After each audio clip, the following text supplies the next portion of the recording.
It is in the moment of decision that our destiny is shaped, by Tony Robbins.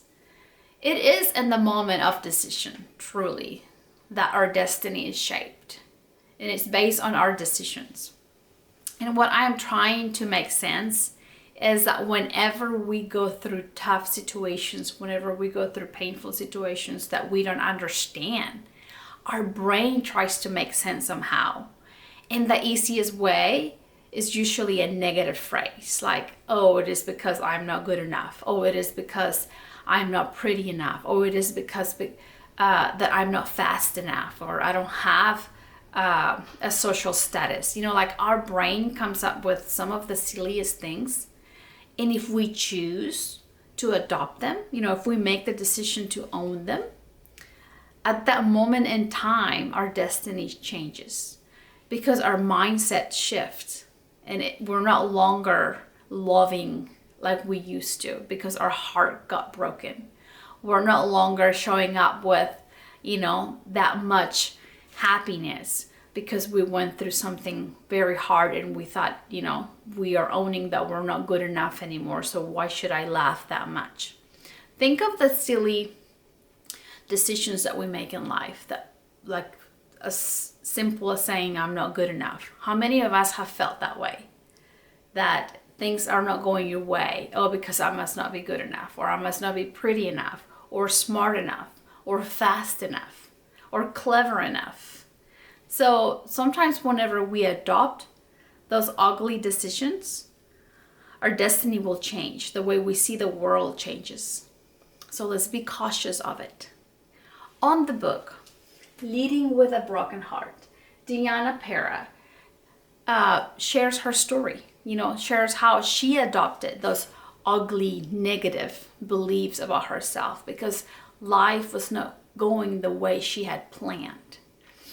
In her journey, her heart gets broken by her first boyfriend that she thought she was going to marry. And things didn't work out the way she wanted to. So she began to wonder, what was wrong with her? Why wasn't he loving her enough to get married?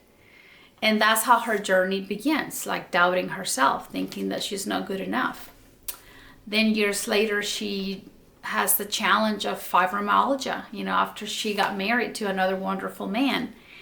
And she had that challenge and just couldn't understand, why that happened to her. Then they were trying to have a baby and things didn't go as planned. She had 4 miscarriages.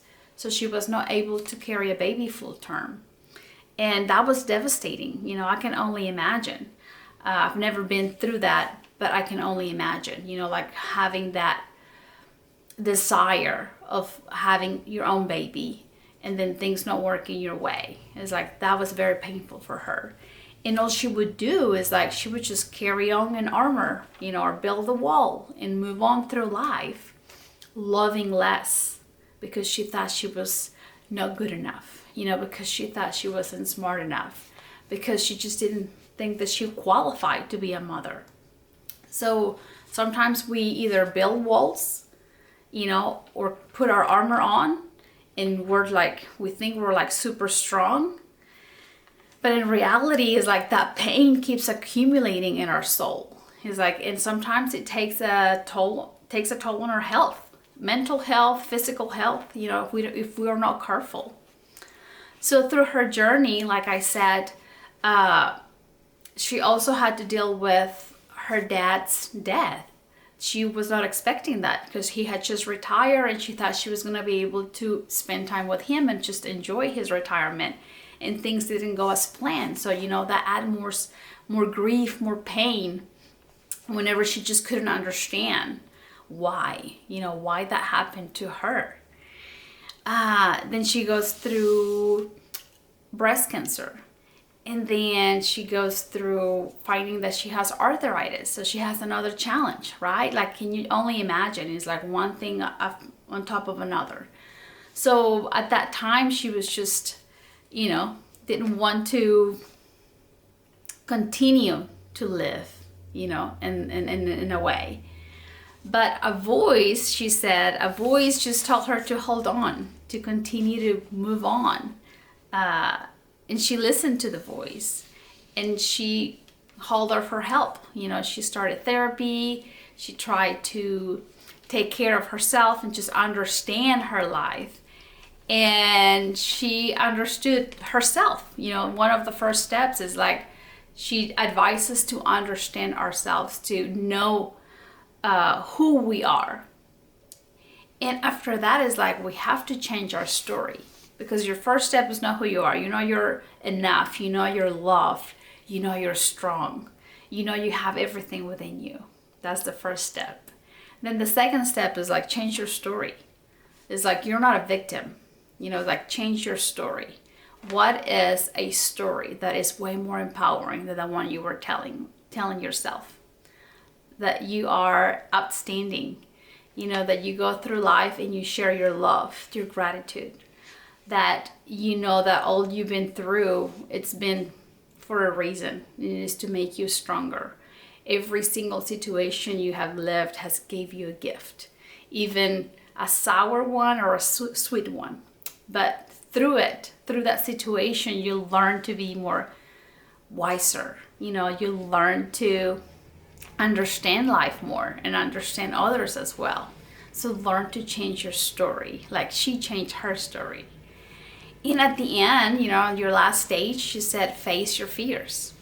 Sometimes we are fear of, here we go back, like not being good enough. But if you're outstanding, but if you're amazing, but if you're changing your story, then you have to face your fears. You have to step out in the arena, and either go back to school, whatever your desires are, is like, face your fear and know that you're capable. Know that you're lovable. Know that, there is people out there watching and they want the best from you.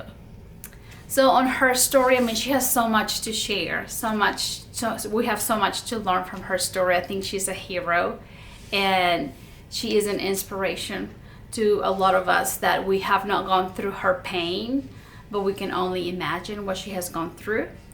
She also talks about adoption, the process of her adopting 3 children. They're all siblings, and having the challenge of the oldest child, she felt responsible for her other 2 siblings. So whenever now they got a new mom, she had her challenges with her oldest child, like telling her, I'm here to love you guys, and building that trust that I am here to protect you. That was challenging as well, because you can only, I can only imagine that children that are not being treated right, it's hard for them to truly trust an adult. So that was another of her challenges that she had. The book is amazing. I ordered it about a week ago, and I finished it within 2 days. So it is easy to read, but it has a lot of good information of how she transformed her life, how she had to transform her mindset from victimhood to a wonderful woman, full of life, full of love, and seeing how those challenges only made her stronger. They only built her and allow her to see how her family loved her, how the people around her supported her. Blessings to you all, and I hope you enjoy the book.